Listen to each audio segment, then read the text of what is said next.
ध्यान से समझना, छोटी सी उम्र में 13 साल की उम्र में मेरे पिताजी ने कचौरी की दुकान पे कचौरी बेचने का काम चालू कर दिया था। हेलो। और मेरे पिताजी छोटी सी उम्र के अंदर जो आपको याद है, आज से कुछ सालों पहले बैलगाड़ी चला करती थी। बैलगाड़ी में अनाज जाया करता था, अनाज, और साइड में से कभी कभी अनाज गिरता रहता था नीचे। तो मेरे पिताजी सड़क के ऊपर से अनाज को इकट्ठा करके लाते थे, जिससे हमारे घर का चूल्हा जलता था। 7 जनों का परिवार था, मेरे दादा दादी और मेरे पिताजी के 5 भाई बहन, टोटल 7 जन रहा करते थे। हेलो। हालात बहुत ज्यादा खराब थे। घर के अंदर लाइट की जगह पे चिमनी हुआ करती थी। हमारे घर में गैस नहीं हुआ करता था, चूल्हा हुआ करता था। चूल्हा जानते हैं आप लोग क्या होता है? चूल्हा हुआ करता था, और चूल्हे को जलाने के लिए जो गाय सड़क के ऊपर गोबर कर देती है, मेरे फादर उस गोबर को इकट्ठा करके लाते थे। मेरी दादी उस गोबर को सुखाती थी, और 2 दिन बाद उस गोबर से हमारे घर का चूल्हा जलता था। ऐसे दौर हमारे परिवार ने देखा।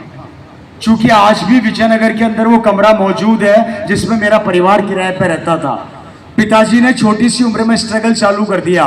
13 साल की उम्र में एक बच्चा जब खिलौनों से खेलता है, मेरे फादर ने संघर्ष चालू कर दिया था। सरकारी स्कूल में उनका एडमिशन हुआ।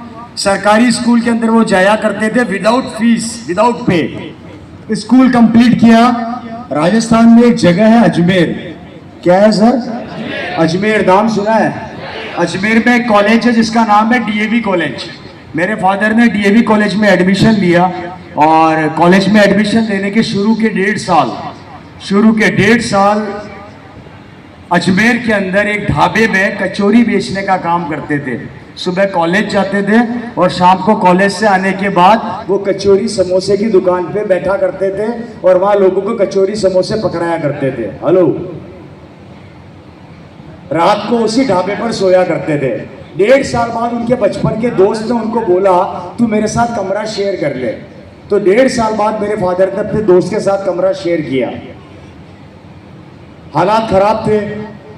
दादाजी ने साफ मना कर दिया था कि मेरे पास तेरे को पढ़ाने के लिए पैसा नहीं है, इसलिए पापा कचौरी की दुकान पे काम करके अपनी पढ़ाई का खर्चा निकालते थे।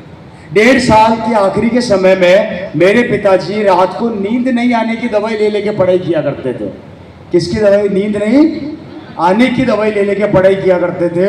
और जैसे 3 साल उन्होंने कॉलेज को कंप्लीट किया और कॉलेज से निकले, तो राजस्थान गवर्नमेंट के अंदर जॉइंट डायरेक्टर बन गए, इक्विवेलेंट टू आईएएस ऑफिसर। और मेरे फादर की 1 महीने की सैलरी हो गई 25,000 रुपया महीना। कितनी हो गई सर? कितनी? 25,000 रुपया महीना। उस जमाने में सरकारी गाड़ी, कार का नाम था व्हाइट एम्बेसडर, उसके ऊपर लाल बत्ती, एक नौकर, शानदार आलीशान बंगला, बंगले में नौकर, ऑफिस में नौकर, कोऑपरेटिव डिपार्टमेंट के हेड, किसी भी मील को बंद कर सकते थे, चालू कर सकते थे, सीधा सीएम हाउस में जाके रिपोर्ट करते थे। एक मजदूर का बेटा सीधा ऑफिसर बन गया, और 25,000 रुपया सैलरी हो गई। उस जमाने का 25,000 आज मेरे हिसाब से 3-3.5 लाख रुपया महीना बनता होगा। Right sir? हेलो। और ऐसी जॉब आपको मिल जाए तो कैसा लगेगा? अच्छा लगेगा। मजा आएगा कि नहीं आएगा? बस यही हमारी असफलता का सबसे बड़ा कारण है। क्यों मजा आएगा भाई? आप में से अगर एक आदमी मुझे साबित कर दे कि मजा आएगा, तो अभी 2 मिनट लगेगी मेरे को, मैं अभी क्लियर कर देता हूं आपको। मेरे फादर को सब कुछ मिलने के बाद भी वो सेटिस्फाई नहीं थे, और हमारे अंदर, हमारे यंगस्टर के अंदर एक सोच बन गई है, लाल बत्ती मिल जाए, सरकारी कैबिन मिल जाए, शानदार पोस्ट मिल जाए, मजा आ जाएगा। और हर यहां पर बैठा दूसरा आदमी अपने बेटे को इसलिए पढ़ाई करा रहा है। सही कह रहा है, गलत कह रहा हूं? अरे मेरे बुद्धिजीवो, एक सवाल का आंसर दो। 65 साल बाद जब रिटायर होगे, तो सरकारी दफ्तर से एक पेन भी उठा के ला सकते हो क्या? एक कुर्सी उठा के ला सकते हो क्या? है जी? वो सरकारी नौकर किसके? पिताजी के या सरकार के? है जी? वो लाल बत्ती पिताजी की या सरकार की? हेलो, वो ऑफिस पिताजी का या सरकार का? वो बंगला पिताजी का या सरकार का? तो पिताजी का क्या था और आपका क्या होगा? तो मुझे बताइए ना, सरकारी नौकरी अच्छी कैसे हो गई? यहां पर मोहन जी गवर्नमेंट अधिकारी हैं, आप खड़े हो जाओ, आज इनको लपेट देते हैं। ये हमारे मोहन साहब हैं, हमारे पिताजी के साथ काम किए हुए हैं और अब मैं इनके साथ काम कर रहा हूं। कैसा लग रहा है आपको? आए अच्छा, एक बात बताओ सर, आपकी सैलरी कितनी है? 1,15,000। सुनना, 1,15,000 मोहन सर को सरकार देती है। अगला सवाल, मोहन जी सैलरी को बचा बचा के अब आपके अकाउंट का बैंक बैलेंस 1 करोड़ तो हो गया होगा? नो नो, क्यों? आया खत्म हो गया।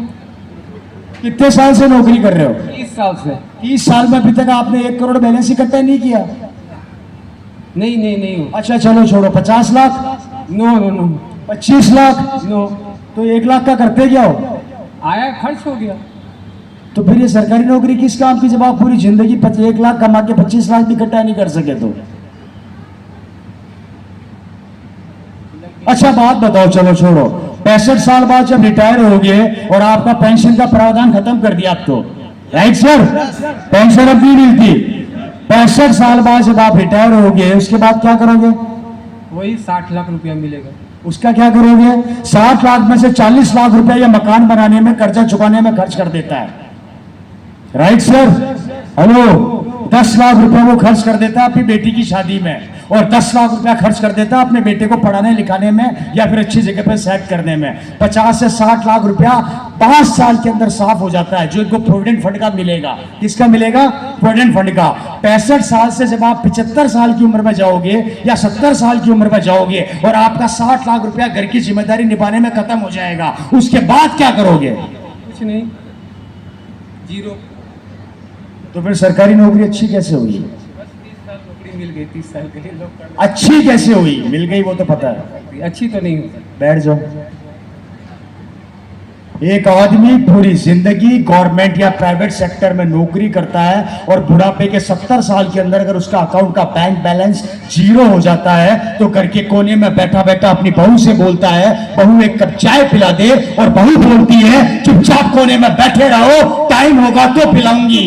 हेलो, अगर 70 साल की उम्र के अंदर इतना मेहनत करने के बाद भी मुझे अपने बेटे के सामने 5,000 रुपए के लिए हाथ फैलाना पड़े तो वो सरकारी नौकरी अच्छी कैसे? अगर 65 साल 75 साल की उम्र में मुझे अपने बेटे के सामने दवाइयों के लिए पैसा मांगना पड़े तो सरकारी नौकरी अच्छी कैसे? पूरी जिंदगी नौकरी करने के बाद अगर मेरा बैंक बैलेंस आखिरी में 0 हो रहा है तो मुझे बताओ सरकारी नौकरी और प्राइवेट नौकरी अच्छी कैसे? मुझे समझा दो।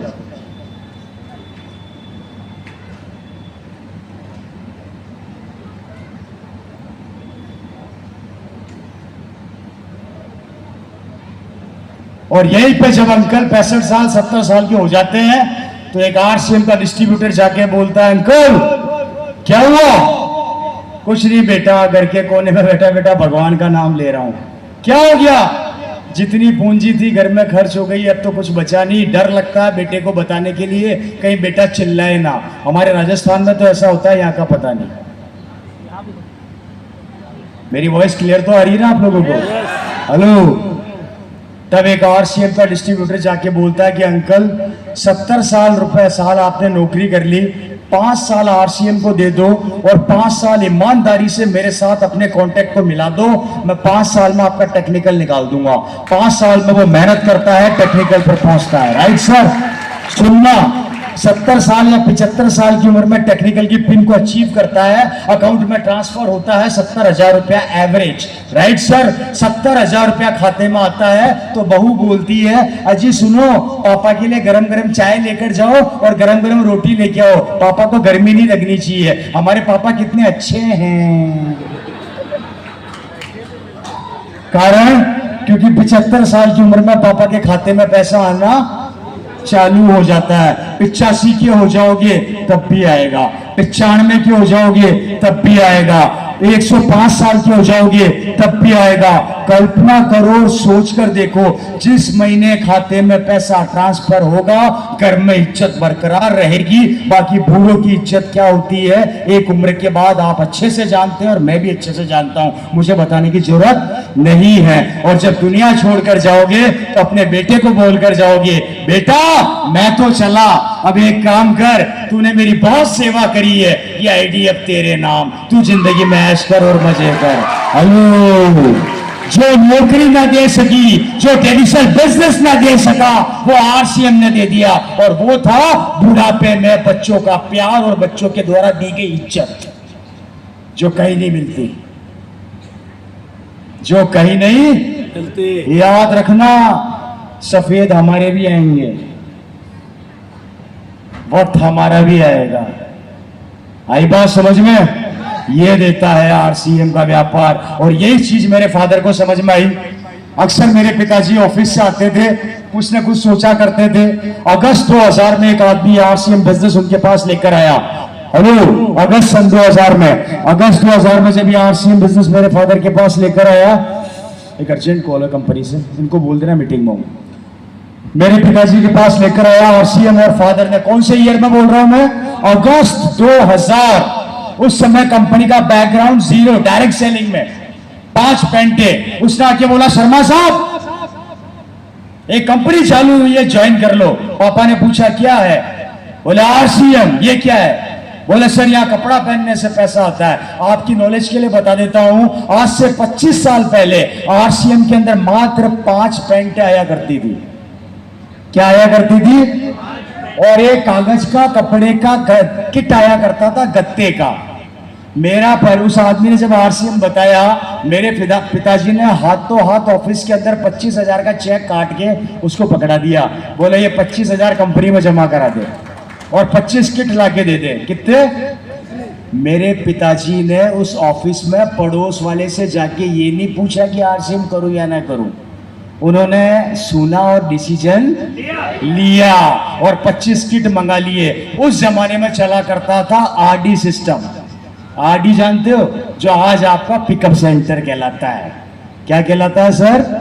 वो आरडी हमारे घर में खुली, 25 किट आए। और ये जो रवि शर्मा आपके सामने खड़ा, हम छोटे थे, पिताजी की मोटरसाइकिल के ऊपर वो कागज के कट्टों के गत्ते जो होते थे, किट होते थे, मैं मोटरसाइकिल पे पीछे ऐसे बैठा रहता था पकड़ के, और मेरे पापा पीछे आगे मोटरसाइकिल चलाया करते थे, क्योंकि उस जमाने में किट जयपुर में बनते थे।